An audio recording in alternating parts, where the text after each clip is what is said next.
10 गांव के राजा हम, रावण हम, रावण हम।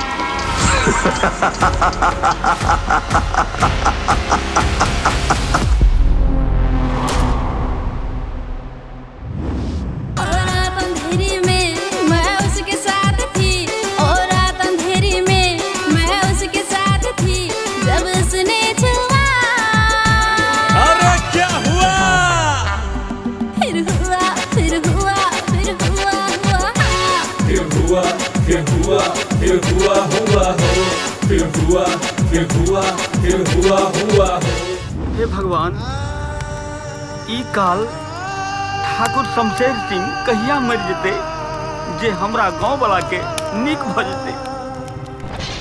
कोनो रक्षक करता भेजा भगवान, भेजा भगवान, भेजा भगवान।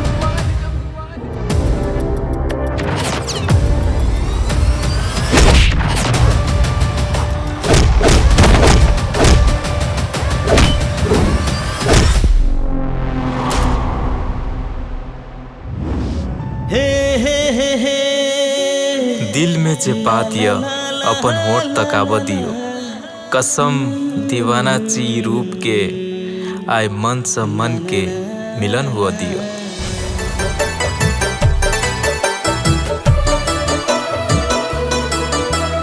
टुकुर टुकुर ई नैना ओही का किया तके एले केहन ई रहना ओना ने नहीं सके।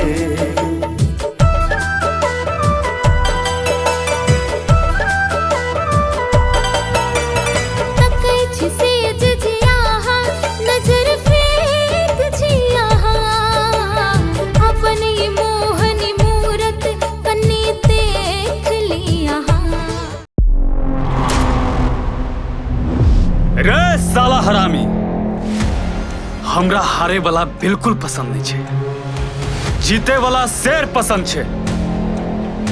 आग में खड़ा है वाला जिगर होना चाहिए।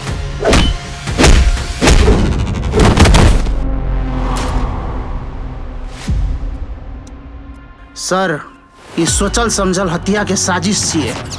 जे तरीका से हत्या भ रहल छे, हत्यारा खतरनाक छे।